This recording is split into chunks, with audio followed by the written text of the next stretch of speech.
welcome to the Interlude with Drew.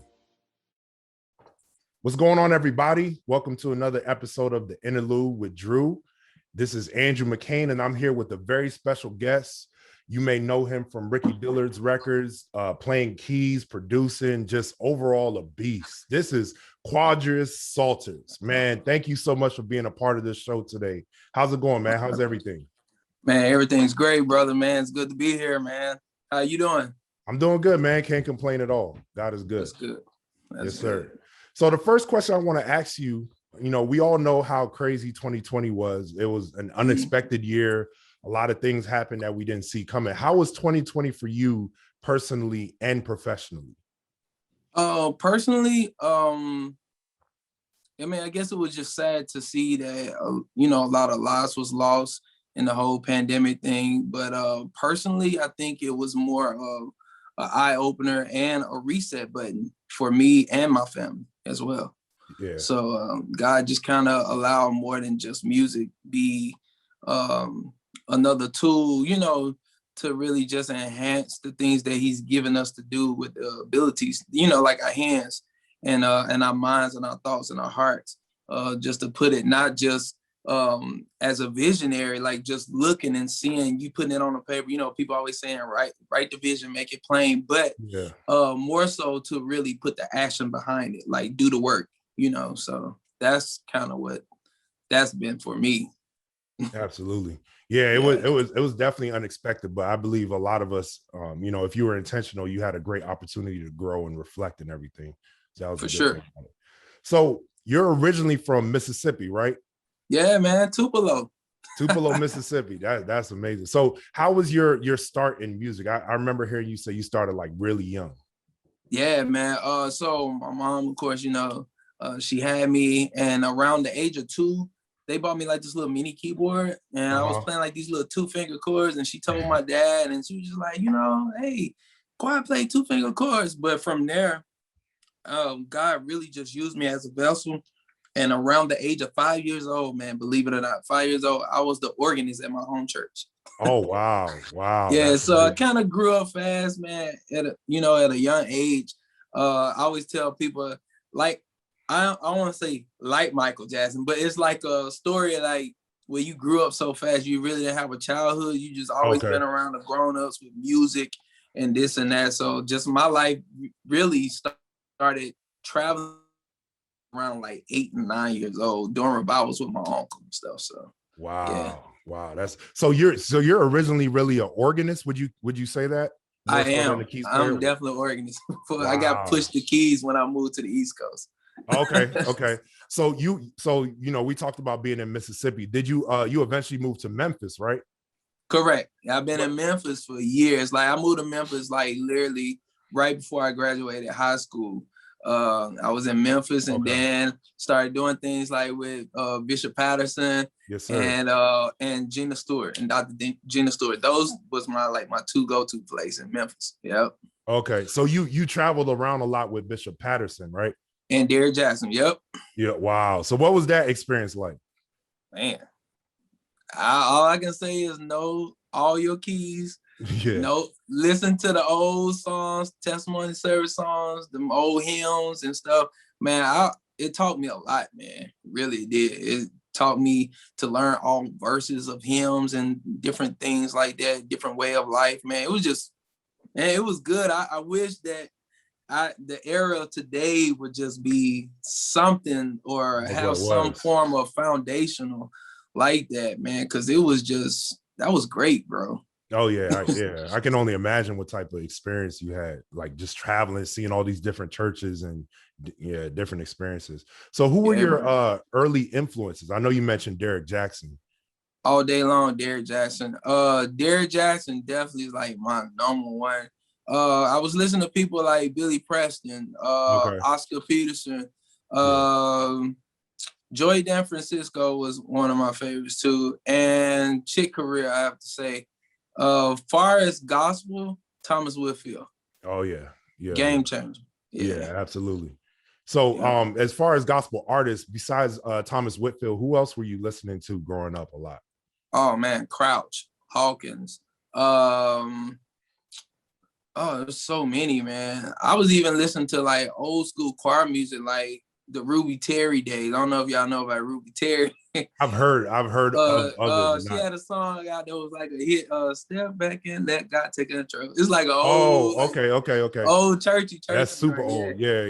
Yeah, it's old, man. But I was listening to like all this stuff. Oh, of course, my upbringing, Mississippi Mass Oh, legends. yeah, for People sure. like David Blakely and all them, man. Jerry Smith and all them. Yeah, I was Yeah. into all that.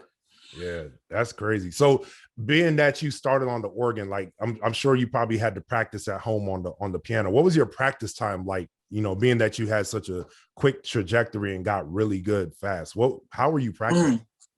Man, what's crazy is I hardly, and then I guess I'm not really into the whole denomination thing, but I came out of coaching and I've been coaching all my life. So really like retaining music was just like a thing. It was just like, it was a natural. I don't know if that makes sense. But it was just like a natural. They could just give you like 30 songs and you can just instantly like learn one song after another. And before you know it, it's already registered. By the time you get to rehearsal, you know all the songs and the changes. It was crazy.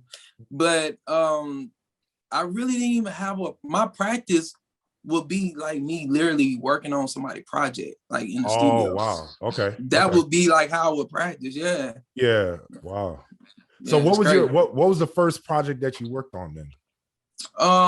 Nationally would be Ernest Pugh. Okay. Rain on Us record. Yeah. Okay. Yeah, but before then, I was doing stuff, man, with like Pound Armor in the Memphis shop, Kevin Davidson and the Voices, all kind of people, man. Wow. Yeah. Okay. So yeah, you was cutting your teeth real early on then. Yeah, bro. Yeah. So I know you said you were living in Memphis for a little while, but I heard an interesting story that you told about how you ended up going to Maryland. Being that like an artist asked you to come. Can you talk about that? Man, yeah, no problem. So of course, Ernest is from Memphis as well. So we like all family. So his mom had passed away and her homegoing service was coming up soon. So he asked me to be the music director, not knowing that Byron Cage would be the guest artist that was singing. Okay. So the night before we had rehearsal and the choir did well, but then Byron came over to the piano and was like, hey, can you play in all these? He started calling like difficult, like white keys. And I guess he thought I couldn't play in them. Yeah. And so, you know, I played, I did what he asked. And he was getting ready to leave the rehearsal while we were still rehearsing. And he said, choir, thank you for what you did. Y'all sound amazing. See you tomorrow. Also, young man, you on the keys. If you want a job in DC, it's yours. Hit me up. Wow. Monday morning, I was gone. Wow. I left everything, bro. Wow. And went to DC. Yep. Wow, that's amazing. So and the thing is, I'm from Maryland, so I know Maryland is totally different as far as like, you know, it's more upbeat than down south, Memphis and Mississippi. What was that transition like? Yeah. The transition was definitely a learning experience, bro. Because I mean, coming from where you can just pace yourself and be cool to where you gotta like keep up, you know? Yeah. So when I got to DC, it was like everything was moving. It wasn't New York moving, but it was moving. Like right. Yeah. And so when I got a hold to it, man, it just kind of taught me that not too much has changed from the South. Just that I mean, as far as manners, I guess that changed. People were different. Yeah, for sure. But other than that, I mean, I learned. I took the foundation with me. I stayed consistent at my church. I've been in my church now, man, for like maybe 18 years now, 17 years. Oh, wow. How long it's been? Since 2005. So that's what. Wow. Yeah, that's a long time. Yeah. Wow. So not too long after that, you started playing for Ricky Dillard. Like what around what time was that and how did that start? Okay, so I was actually on tour in Italy. And I was with Ernest Pugh. We was out on tour in Italy, and on my way back, Ricky had just got, at this time, he had already just got hired at our church. And his, you know, while I was going through customs, that's when I got a phone call that I need you. Can you show up in Chicago like next week? Like literally when I get back home, go straight to Chicago. Wow. And this was the introduction of the Keep Living record. Okay. Yeah, so immediately, man, I had no music. I had no nothing. Literally learned all the music in like 3 days. And wow. we was gone, bro. We was in it. Yeah. Wow. So I've heard you talk about that record before. You were saying that like you felt like you had a lot to prove. Like what was your approach going into that? Like being that you had to learn everything so quick, but at the same time you ended up doing well on it.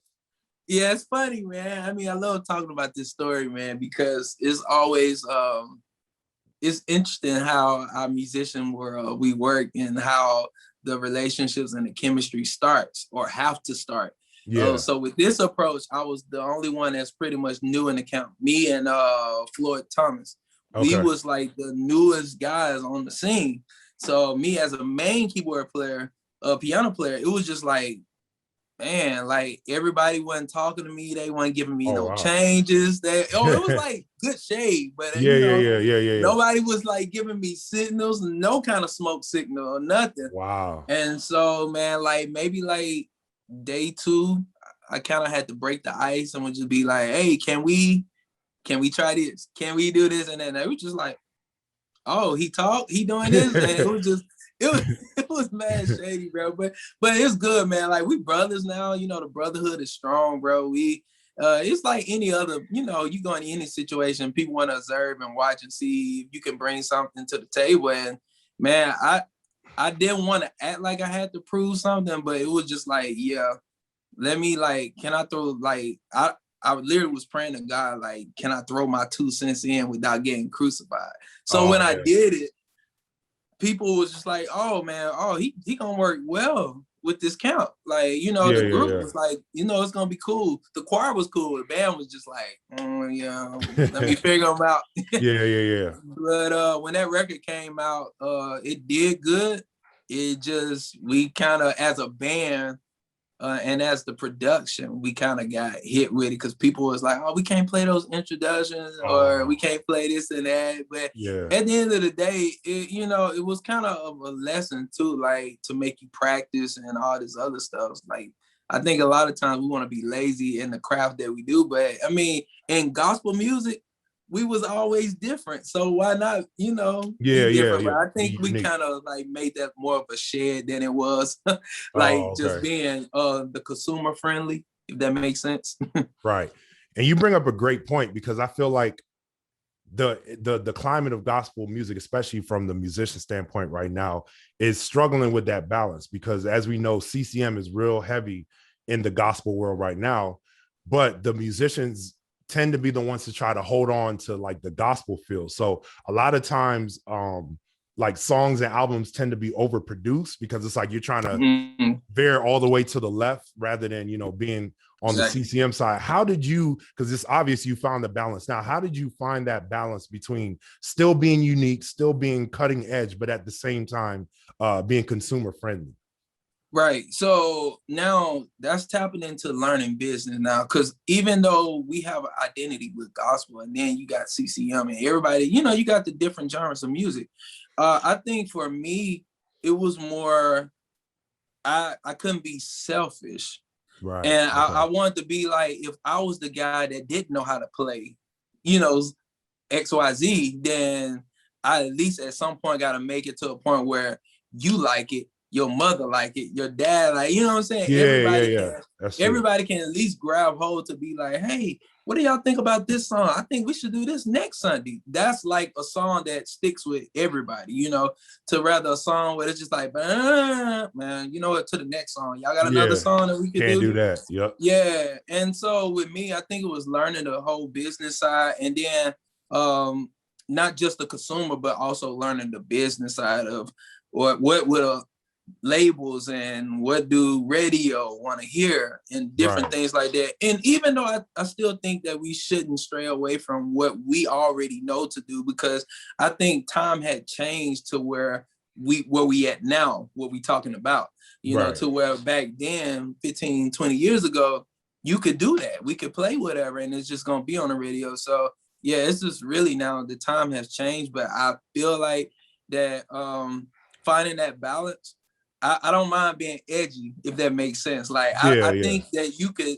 do both because I mean, the point is the message, you know, we Absolutely. trying to get the message across. And like a song like An Amazing or Release, that's typical CCM, but it's, you know, it's like It's got the musical edge to it. CCM. Yeah. Yeah, it got an Yep. edge to it. So you just make it your own. Yeah.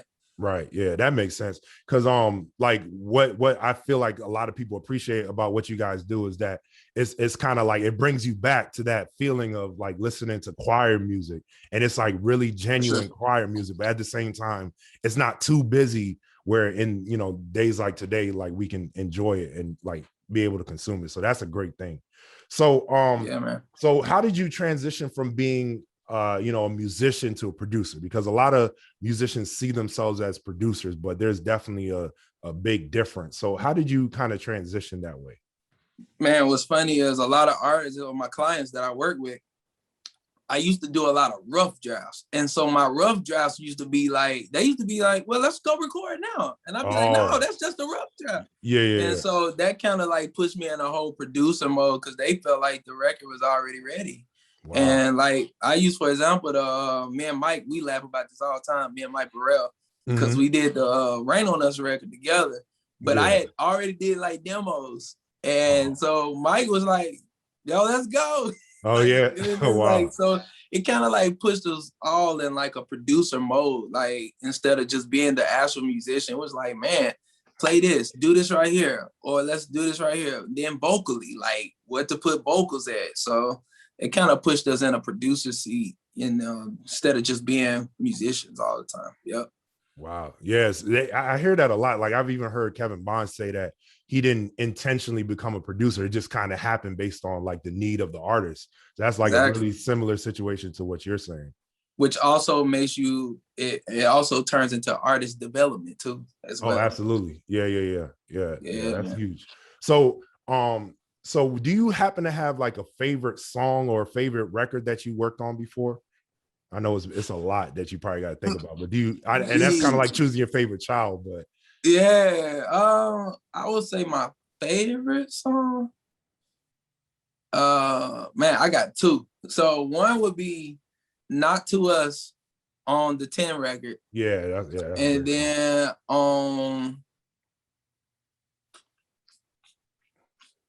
I mean, I like Heroes, the one I did, Brent Jones. Yeah, okay. It's real churchy funk, man. Like, oh yeah, for sure. Yeah.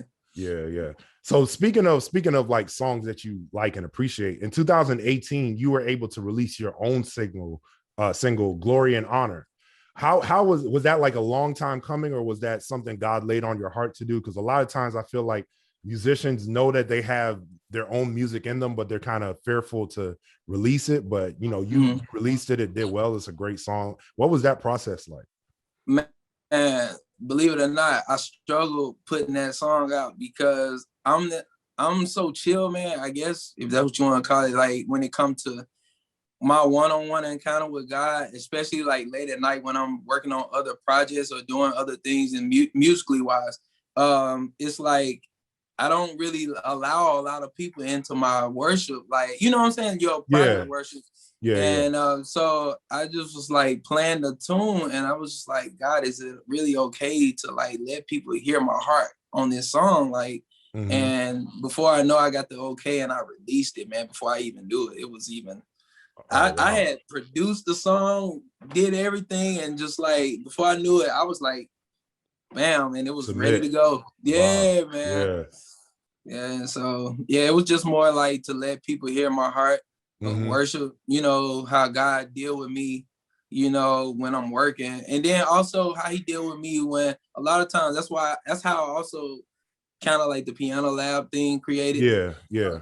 Because it's a lot of times we be creating a lot of music and hit records, but it come from like maybe a place of pain or a hurt place or just dark, or you just cry out for help or I need you, God, like just simply I need you, peace of mind and all that great stuff. So that's how that song was just birthed out with, well then, hey, let me take all this stuff that I'm trying to get from God and just start giving him reverence, like all glory and all honor that's due to your name. Like I surrender everything, just give you glory and honor. Yep. Yeah, that's amazing, man.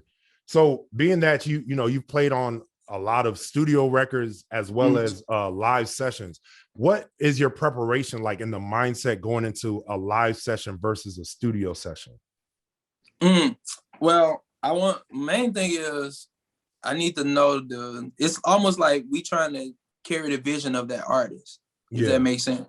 Yep. And then as a producer and as a music director or musician or singer, our goal is to just really all come together. Even though you the feature artist, you know what I'm saying, we come together to make one big ingredient. So this, this recipe can come out great. Right. And I think for me, my process is more so to, and if anything, like I said, it's just, I want to make sure we all playing our parts.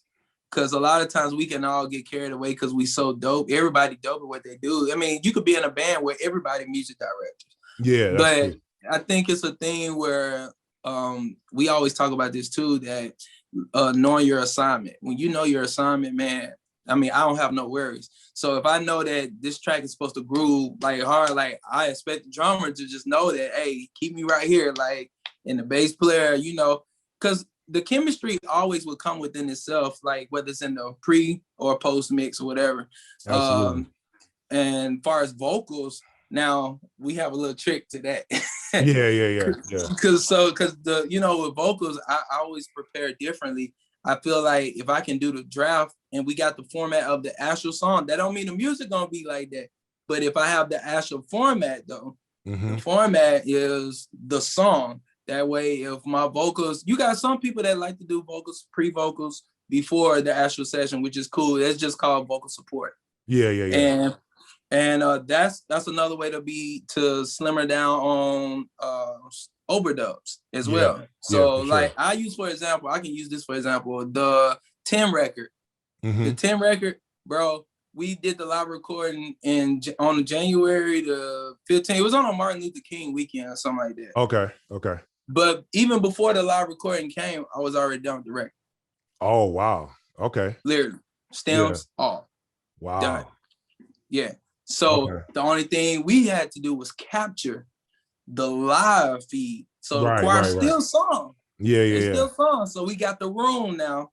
And we got the room of the audience and everything else, which meant it brought everything together. On this last record, the choir master record, what we did was we did the same, but this time we did two different mixes. So we put two mixes together. We put the house mix and studio mix together, which made it like, it was something different and it felt good. It felt like church. Yeah, it did. Wow, that's an interesting method.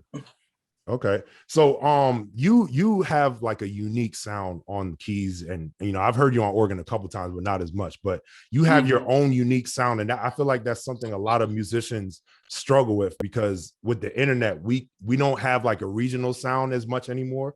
Like if I really want to, I could just study Mike Burrell. He's on the whole other coast. Oh yeah, that dude is awesome, man. Oh, absolutely. So what would be your advice to musicians on finding and developing your own unique sound?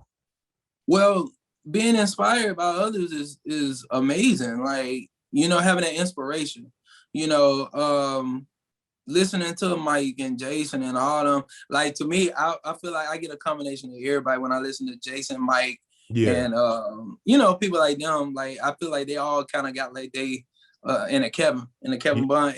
They all got a similar style, but they all do differ in a way. That's true. And so like to me, I'm a huge fan of Jason because he just clean. But then you go, Justin Savage is another like clean piano player that I just absolutely he's amazing. So I just like listening to cats like that, but at the same time, I'm like, yo, I mean, God did make me unique too, different from everybody. So why not take what Lil Quad know or what Andrew know and let me put it with the styles that I've heard before. However, let me not use their sound more so over my sound. You know what I mean? Like, let me still stay quiet, but like, let me take a little piece of what I may, learn from them and put it in my playing a little bit, but I don't want to run with it, if that makes sense. Yeah. That's great advice. Because we're all influenced but at the same time, you don't want to turn into a carbon copy and sound Oh, for sure. Exactly like somebody else. So speaking of the choir master record, you guys were nominated for a Grammy.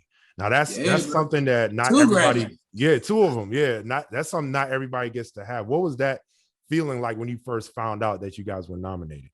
Man, first of all, I just really was shocked because like we just talked about earlier, I didn't know that, you know, the way the era of gospel music is going right now, I didn't think people still, I ain't gonna say respect the choirs, but I didn't think they still acknowledge the choirs. That's true. It is almost sad because the church and the churches have been built and based around choir music or quartet. Like, it's like we have lost those foundations. And now we don't even have a choirs now in our churches. We got praise teams and that's it. You know, but I was actually shocked. Actually, I was shocked when we had the first Grammy when it was on the Amazing record. Oh, yeah. That was a shocker, you know, but I mean, it was a great song. And then, but it was like a crossover song too. It was, yeah. Yeah, so, but yeah, that was like the introduction for, I'd say, Ricky Dillard and New G. Kind of merging a little CCM type vibe with gospel, and then on this choir master, us breaking the rules and putting quartet and choir together. Yeah. That was a dope record for sure. So another dope opportunity that you had, this was a few years back, but I happened to see it on YouTube, but you were able to play on a Tiny Desk concert with Brian Courtney Wilson. Oh yeah. What was that like? It's actually cool. Actually, I actually travel with him here and there. Like, so okay. I want to roll with him here and there. Like when my brothers like Tyrone and all them that's not around. Yeah. So I'm usually doing the gigs with him, Kathy Taylor Brown, Kurt Carr. So it's a number of people, bro, that I don't like to name drop because I always people be like, who you play for? I be like, Jesus, duh. right. So I mean, because I'm not the name drop type dude, but you know. But yeah, that was fun, man. Actually, it was just me and like really an MPC. Wow. Yeah. That was I saw it like a year ago, so I was like, wait, that's Quad. That's dope. Yeah, because at the time I didn't realize you played for him. Yeah, bro. So recently you got married and now you have a daughter. How does that change the whole dynamic of, you know, because a lot of times the musicians are like solely focused on music, but now you have like a greater purpose. You have a family that's counting on you. Like, what has that been like? Man, it's been interesting to say no to a lot of things. Yeah, I hear you. No. On the flip side though, it really didn't change as much. The only thing that changed was leaving my house. Like I hate leaving my wife and my daughter when I have church. Sometimes though, well, before we had our daughter, I would take my wife everywhere with me just about. Oh, okay. Yeah. So she, you know, she was getting a glimpse of what I was doing on the road, this and that. And then, you know, of course we had our daughter. And now being that she's a school teacher, so it, you know, she teaches music too. So it's just like, okay.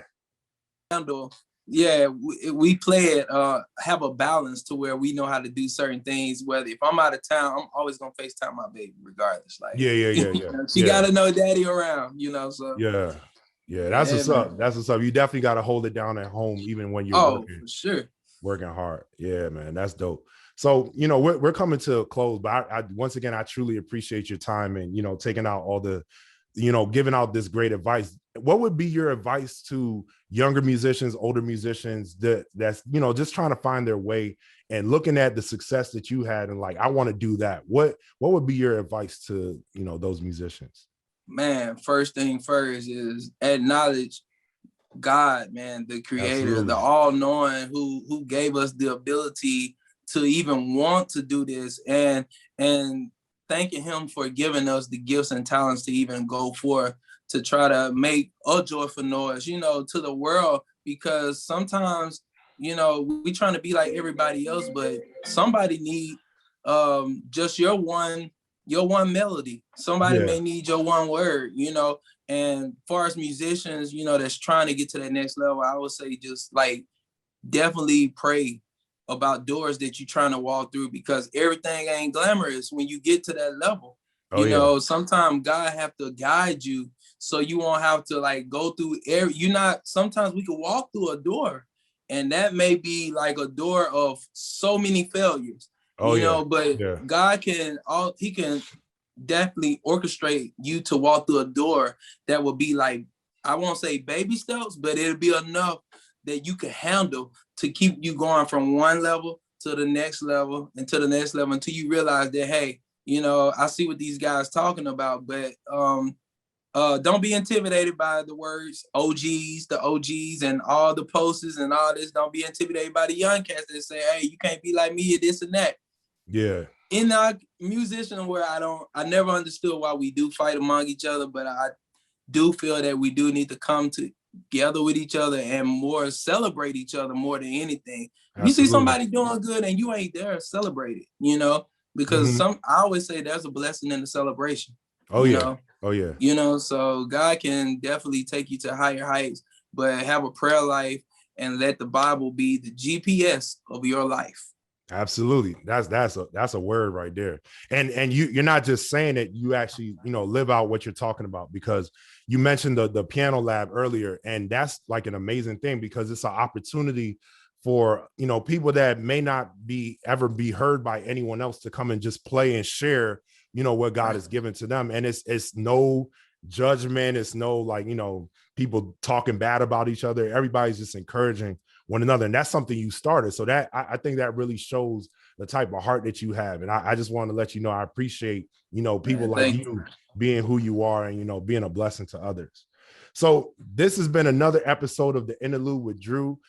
We're here with Quadrius Salters. Thank you again so much for being a part of this. This is definitely going to bless so many people, and God is going to bless you for it. So as I always say, take it one day at a time. Only what you do for Christ will last, and keep it pushing. God bless you. Until next time. It's the Interlude with Drew.